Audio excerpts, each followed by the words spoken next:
हल्दी घाटी युद्ध के असली विजेता महाराणा प्रताप थे। प्रोफेसर चंद्रशेखर ने किया ऐतिहासिक खुलासा बताते चले कि महाराणा प्रताप की पुण्यतिथि पर आजमगढ़ के हरिऔध कला केंद्र में महाराणा प्रताप सेना द्वारा आयोजित राष्ट्रीय सम्मेलन पराक्रम में इतिहास के पन्नों को पलटने वाली एक नई बात सामने आई। उदयपुर राजस्थान के ख्यातिलब्ध शिक्षाविद प्रोफेसर चंद्रशेखर शर्मा ने अपने शोध के आधार पर यह दावा किया कि हल्दी घाटी का युद्ध अकबर ने नहीं बल्कि महाराणा प्रताप ने जीता था। उनके इस खुलासे ने सम्मेलन में उपस्थित सभी लोगों को आश्चर्यचकित कर दिया। सम्मेलन में मुख्य अतिथि के रूप में प्रदेश के कारागार मंत्री दारा सिंह चौहान ने कहा कि महाराणा प्रताप का व्यक्तित्व युवाओं के लिए एक अद्वितीय प्रेरणा स्रोत है। उन्होंने कहा कि महाराणा प्रताप का जीवन हमें राष्ट्र के प्रति समर्पण और त्याग की भावना सिखाता है। उन्होंने यह भी कहा कि विजय प्राप्त करने के लिए सबको साथ लेकर चलना होगा। यही भगवान राम और महाराणा प्रताप ने किया था। प्रोफेसर चंद्रशेखर शर्मा ने अपने व्याख्यान में महाराणा प्रताप के जीवन और उनके संघर्षों पर विस्तार से प्रकाश डाला। उन्होंने कहा कि महाराणा प्रताप एक ऐसे योद्धा थे जिन्होंने वनवासियों के साथ जीवन बिताकर उनका दिल जीत लिया था। उन्होंने हल्दी घाटी युद्ध से जुड़े कई अनछुए पहलुओं को भी उजागर किया। विशिष्ट अतिथि विधान परिषद सदस्य डॉक्टर देवेंद्र प्रताप सिंह ने कहा कि महाराणा प्रताप ने देश प्रेम और राष्ट्रीय स्वाभिमान के लिए संघर्ष किया। उन्होंने कहा कि महाराणा प्रताप एक चरित्रवान योद्धा थे जिन्होंने कभी महिला और बच्चों पर हाथ नहीं उठाया और निहत्थे शत्रुओं पर वार नहीं किया। विधायक डॉक्टर केतकी सिंह ने कहा कि पीढ़ियों को अकबर को महान बताया गया, जो हमारी शिक्षा की कमी थी। उन्होंने कहा कि हमें उन लोगों का तिरस्कार करना चाहिए जो देश के तिरंगे का सम्मान नहीं करते। उन्होंने माता-पिता से अपील की कि वे अपने बच्चों को मोबाइल से दूर रखकर महापुरुषों के जीवन से परिचित कराएं। पूर्व सांसद संतोष कुमार सिंह और राम मनोहर लोहिया आयुर्विज्ञान संस्थान लखनऊ के निदेशक डॉक्टर सीएम सिंह ने भी महाराणा प्रताप के कृतित्व और व्यक्तित्व पर अपने विचार व्यक्त किए। भाजपा नेता अखिलेश मिश्र गुड्डू ने बताया कि उत्तर प्रदेश का संस्कृति विभाग नरौली तिराहे पर महाराणा प्रताप की भव्य मूर्ति लगवाने के लिए तैयार है। कार्यक्रम संयोजक महाराणा प्रताप सेना के राष्ट्रीय अध्यक्ष विजेंद्र सिंह ने अतिथियों का स्वागत किया और सेना द्वारा किए जा रहे कार्यों की जानकारी दी। कार्यक्रम की अध्यक्षता एडवोकेट शत्रुघ्न सिंह और संचालन डॉक्टर ईश्वर चंद्र त्रिपाठी ने किया। लोक गायक बादल सिंह और आराधना सिंह ने वीर रस से ओत-प्रोत गीत प्रस्तुत किए। जादूगर राम राठी ने अपनी कला का प्रदर्शन किया, दर्शकों को मंत्रमुग्ध करने के साथ हैरत में डाल दिया। इस अवसर पर प्रोफेसर चंद्रशेखर शर्मा सहित कई अन्य लोगों को सम्मानित किया गया। सम्मेलन में देश के विभिन्न भागों से लोग उपस्थित थे। चलाता है, अपना फौजदार बनाता है, अपना कोई चौकीदार बिठाता है, उस क्षेत्र पर अपना अधिकार करता है और उस जमीन के पट्टे जारी करता है। तब वहां पर ऐसा कुछ भी नहीं मिला और जो ताम्रपत्र बता रहे हैं कि वहां पर सारा अधिकार प्रताप का था, तो उसके बाद में मैं मानता हूं कि जिन्होंने राजस्व हिस्ट्री पर काम किया है वो वैसे इतिहासकार भी मौन हो गए। उनको लगा कि राजस्व रिकॉर्ड के आगे हम नहीं बढ़ सकते। और फिर मानसिंह को जो सजा मिली है, आप समझिए हल्दी घाटी का जो युद्ध लड़ने के लिए जो आया है और 5 गुनी सेना है, जितनी सेना हल्दी घाटी में प्रताप की उससे 5 गुनी सेना जो है वो मुगल सेना है, जिसके ऊपर इतना खर्चा किया है अकबर ने। उसके प्रति ये नाराजगी आप देखिए कि उसको फर्जंद की उपाधि थी मानसिंह को, बेटा। फर्जंद यानी अर्थ होता है बेटा, तो अकबर जिसे बेटा कहता था उसको ये सजा दी जा रही है हल्दी घाटी के बाद में कि आपको 6 महीने तक शक्ल नहीं बतानी है। 3 महीने नहीं, 6 महीने तक आपको शक्ल नहीं बतानी है। तो ये चीजें बताती है कि हल्दी घाटी के युद्ध में मुगल सेना की पराजय हुई थी और महाराणा प्रताप की विजय हुई थी।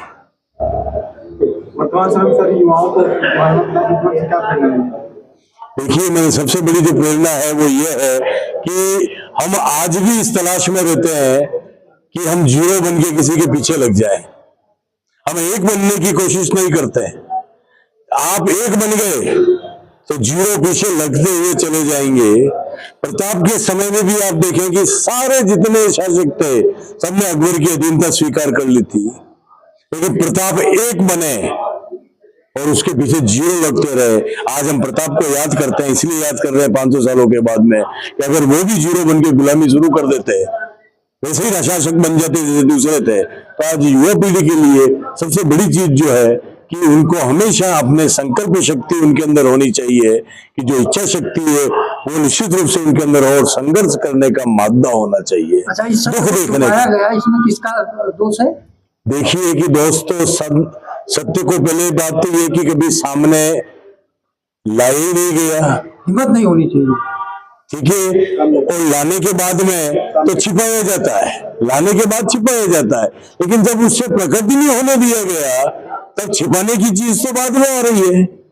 पहली बार ये मेरे शोध के माध्यम से ये चीजें प्रकट हुई, जिनको, क्योंकि 500 सालों से जो चीजें जमी हुई है, सोचिए कि 500 सालों से जो चीजें जमी हुई है कि हल्दीघाटी का युद्ध प्रताप हारे थे, अब उसको इतिहास में बदलना, गेम चेंज करना, गेम चेंजर का नाम दिया मुझे मीडिया ने, कि गेम चेंज करना, कितने लोगों से मुझे लड़ना पड़ा होगा, कितने तर्क मुझे देने होंगे। इतिहास में बिना एविडेंस के आधार पर कोई भी चीज मान्य नहीं होती है। आज आईएएस के जो बच्चे कंपटीशन दे रहे हैं, वो भी मैं मानता हूं कि चंद्रशेखर को पढ़ते हैं हल्दीघाटी के रेफरेंस में, उनको पढ़ना पड़ता है। पहले तो ये पढ़ के आईएएस बनते थे कि हल्दीघाटी हारे थे, आज ये पढ़ करके आईएएस बन रहे हैं कि हम हल्दीघाटी जीते थे। ये मैं मानता हूं कि मेरा सौभाग्य है। चलिए सर, आपके अफसर मुगलों को हमेशा हीरो बनाया गया और हमारे देश के वीरों को हमेशा दबा के रखा गया, ऐसा क्यों? ये तो इतिहास। देखिए कि जब जो ताकत में होता है वो अपने अनुसार उन चीजों को डालता है। जब तुर्क ताकत में थे उन्होंने अपने अनुसार डाला, जब मुगल ताकत में थे उन्होंने अपने अनुसार डाला, सिर्फ प्रताप को नहीं डाल पाए। एक अरावली ऐसी चट्टान थी जो साम्राज्यवाद की आंधी के सामने खड़ी हो गई। साम्राज्यवाद की आंधी थी, अल्लाह अकबर कहना होगा, अल्लाह उपनिषद का निर्माण कराया था। प्रताप को डाउन करने के लिए 1580 में आप देखिए कि अल्लोपनिषद लिखवाई जाती है अकबर के द्वारा। आज मुझे समय कम मिला, मुझे वो पक्ष उद्घाटित करने थे कि भविष्य पुराण के अंदर अपना रेफरेंस जुड़वाया ताकि यहाँ की जनता मुझे शासक मान लेगी। भविष्य पुराण में मेरा नाम आ जाएगा तो यहाँ की जनता जो है सरेंडर है पुराणों के सामने। उपनिषद नाम से अगर कोई ग्रंथ आ गया तो मुझे यहाँ पर स्वीकार कर लिया जाएगा। ऐसे हथियार भी साथ में चल रहे थे, उनके बीच में वो प्रताप ने न तो उस अल्लोपनिषद को माना न उस भविष्य पुराण को माना, और सामने उस विदेशी शासक को भगाने के लिए अरावली की तरह से बीच में डट करके खड़े हुए। तो आज वैसे लोगों की जरूरत है, तब जाकर के जो है वो सिलेबस, वो सिद्धांत, वो शिक्षा, वो जो हमारा जो पाठ्यक्रम है वो ठीक होगा। बदलना तो तब तक ये पढ़ाई होता रहेगा, ऐसे ही चलेगा। आप जिम्मेदार किस किस को ठहराओगे, किस किस को ठहराओगे? मेरा ये मानना है कि ऐसे लोग जब सामने आगे आएंगे, ऐसे लोगों को आगे लाया जाएगा निश्चित रूप से, तब शायद आपको इतिहास को कोसने की जरूरत नहीं पड़ेगी। सर, इतना आपको साहस मिल रहा है, इसके पीछे क्या आपका आत्मबल है? मैं इसके पीछे दो चीजें मान करके चलता हूं कि मैं खुद प्रोफेसर हूं 28 साल से। हमारी भी जो दौड़ होती है बड़े बड़े पदों को प्राप्त करने की होती है, और आप विश्वास नहीं करेंगे कि इस स्वाभिमान और स्वतंत्रता के लिए, सच्ची बात के लिए लड़कर के अभी तक मैंने 17 ट्रांसफर अपनी नौकरी में खाए, सिर्फ इसके लिए क्योंकि मैंने कह रखा है कि तुम्हारी जो रेवड़ियां हैं वो मुझे नहीं चाहिए। मैं बिना लोभ के और बिना भय से अपना जीवन जी रहा हूं। इसके अंदर लोभ भी नहीं है, मुझे कुछ प्राप्त करना है कि मुझे मेरा ठाकुर परमात्मा जो मुझे देगा वही मुझे चाहिए, इसके अलावा किसी का दान, मुझे दक्षिणा नहीं चाहिए। और जब इस तरह की चीजें आपके प्रेम के द्वारा आगे आती है, आपके बीच में जब आता हूं तो प्रसन्नता होती है। मैं नहीं चाहता हूं कि वो चीजें जो हो कि हम सत्य को छिपा करके, कुछ नाटक करके, कुछ आर्टिफिशियल बन के, क्या फर्क पड़ता है कोई किसी पद पे रहा या नहीं रहा। लेकिन समाज के अंदर कोई ऐसा काम खड़ा करके चला गया। प्रताप आज क्या करके गए 500 सालों के बाद में? प्रताप ने कौन सा धन दौलत माया बांट दी थी बताइए आप? सोने की असर भी है तो मुगल शासक बांट रहे थे, प्रताप ने तो नहीं बांटी। प्रताप ने क्या बांटा? प्रताप ने चरित्र बांटा, स्वतंत्रता बांटी, स्वाभिमान बांटा, आपको आत्मसम्मान दिया। आज उन चीजों की कदर है और लंबे समय तक कदर जो है उन चीजों की रहती है। मैं सर आजमगढ़ की ये आपको क्या क्या आपने पाया जो अभी तक प्रमिला थापर जो आपने बताया ऐसे इतिहासकारों ने? देखिए कि ऐसा था कि मुझे जो प्रेरणा मिली वो मैंने मंच में साझा की कि जब मैं बच्चा था और जब वो पाठ पढ़ाया जाता था और उसमें मुझे देख के लगा कि ऐसा हो नहीं सकता कि, और जब मैंने इतिहास में शोध में देखो पीएचडी जो होती है उसमें आप कोई भी हाइपोथेसिस पहले बना नहीं सकते कि साहब हमारा जो है कि यही लक्ष्य है। जब मैं उस फील्ड में गया तो मुझे कुछ कॉपर प्लेट्स जो है, ताम्र पत्र जो है, जो राजस्व रिकॉर्ड कहलाता है और इतिहास के अंदर प्राइमरी सोर्स के रूप में उन कॉपर प्लेट्स को माना जाता है और उससे बड़ा प्रमाण कोई भी दूसरा नहीं होता है। उसके आधार पर जब राजस्व के पट्टे प्रताप के नाम के हैं, वहां का टैक्स प्रताप को जा रहा है, वहां की जमीन के पट्टे प्रताप इशू कर रहे हैं हल्दी घाटी के, वहां सिक्का प्रताप का चल रहा है, वहां पर जनता जो है आदेश प्रताप का मान रही है। भाई किसी के जीतने की निशानी क्या होती है? की बैठक में किस तरह से आप उसको देखें? निश्चित रूप से प्रयागराज की धरती पे महाकुंभ का जो ऐतिहासिक जो कैबिनेट की बैठक होगी, निश्चित रूप से उसमें ऐतिहासिक फैसला लिया जाएगा।